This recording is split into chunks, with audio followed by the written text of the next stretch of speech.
It was a calm night with not much to do. Mia was a broke college student making ends meet. Since she was 18, she moved out of her family home. Her family was not financially stable. When she was a kid, she remembered her mom had to scrape by every penny she could save and would use a lot of food stamps to make ends meet.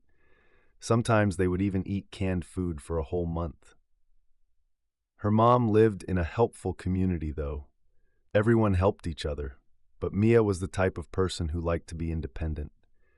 She knew her mom struggled a lot to keep everyone afloat, so she did everything she could to help her with money.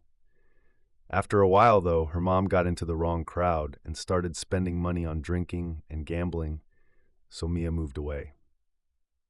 What to do when you're out of choices, when your needs exceed any rational thoughts? This was the case for Mia, who had no choice because of her life circumstances. The notification pinged at 2:17 a.m. Mia almost declined it. These late-night pickups were rarely worth the trouble, but the surge pricing glowed enticingly on her screen. Besides, she needed just $40 more to make rent. "Pick up Stuckey's Bridge, Mississippi," the app announced. Mia frowned. The address was unfamiliar, somewhere on the outskirts of town where streetlights gave way to dense forest. The map indicated a 30-minute drive just to reach the destination. "Not exactly prime real estate," she muttered, accepting the ride anyway. Her Toyota Corolla's headlights cut through the fog as she left the city behind, following winding roads that grew narrower with each turn. The radio signal faded to static, and her phone's GPS stuttered as the cellular connection weakened.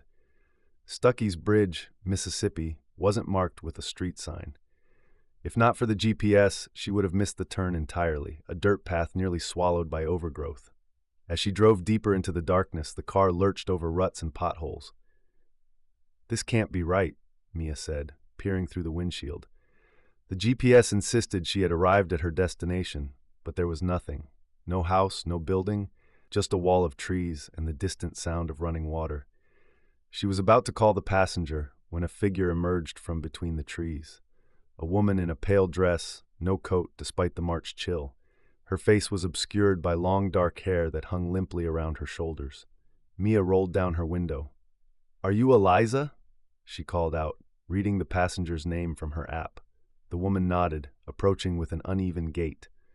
When she opened the back door, the interior light illuminated her face. She was younger than Mia had expected, maybe in her early 20s, with a gaunt face and dark-circled eyes that didn't quite focus. "Thank you for coming," the woman said, her voice barely audible. "Not many drivers accept requests out here." "No problem," Mia replied, though every instinct urged her to reconsider. "Where are we headed?" "Greystone Manor," Eliza said, settling into the back seat. "Do you know it?" Mia entered the destination into her GPS. No results found. "I don't think I've heard of it. Could you give me the address?" "There is no address. It's just past the old covered bridge where the river bends." Eliza's reflection in the rearview mirror was oddly still. "I can direct you." Mia hesitated but put the car in drive. Her passenger seemed harmless enough, frail even, and the fare would be substantial given the distance. "Head back to the main road, then north," Eliza instructed. "There's a turn about 5 miles up that doesn't appear on most maps." As they drove, Mia attempted small talk, but Eliza responded with only minimal words. The silence grew uncomfortable, punctuated by the occasional direction and the rhythmic swish of wipers against a mist that hadn't been there earlier. Mia realized that Eliza's skin was extremely pale to the point it was brighter than the lights. She was a little concerned for her. Was it possible that she was lost in the woods for a few days or months? When Mia tried to search for missing people around that bridge recently, she couldn't find any results. Of course, she did this secretly, so Eliza wouldn't notice. "So, what's at Greystone Manor?" Mia finally asked. "Home," Eliza said simply. "I've been trying to get back for a long time." "You live there? With family?" In a manner of speaking.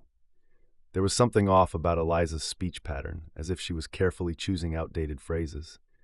"We all return eventually." They turned onto an unmarked road that didn't match any on Mia's navigation app.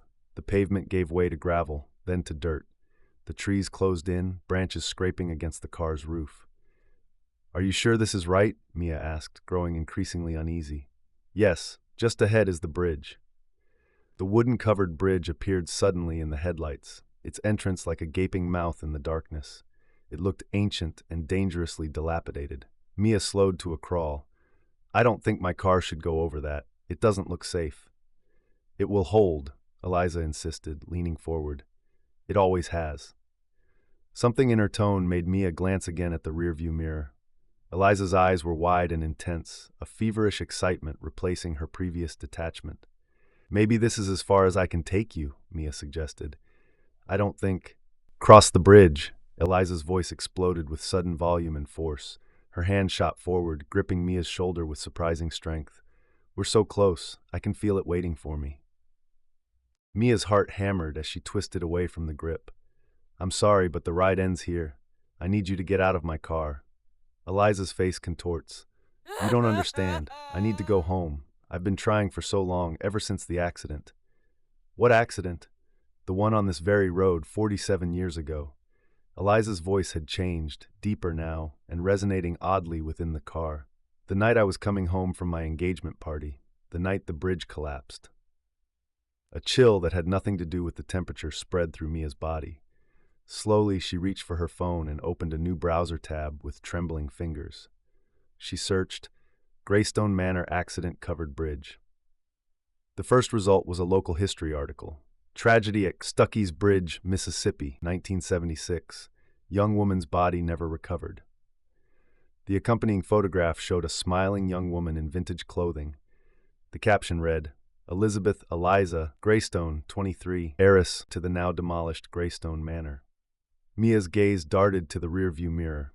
The back seat was empty, but in the reflection she could see Eliza's face pressed against the rear window, no longer gaunt but bloated and blue-tinged, water streaming from her hair, her mouth open in a silent scream.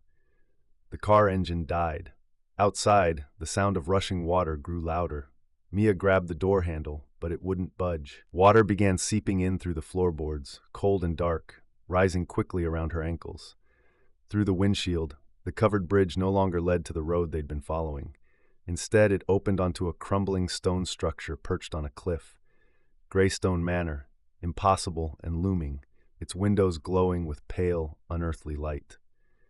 And Mia realized with dawning horror that she was no longer the driver, but a passenger, being taken to a destination she never intended to reach. Her thoughts about her family and friends all went through her mind as she pondered her choices in life. What if she had never accepted that ride? Would her life still be hers? Imagine all the people she will leave behind in this world just like Eliza did. After all those thoughts, everything turned black.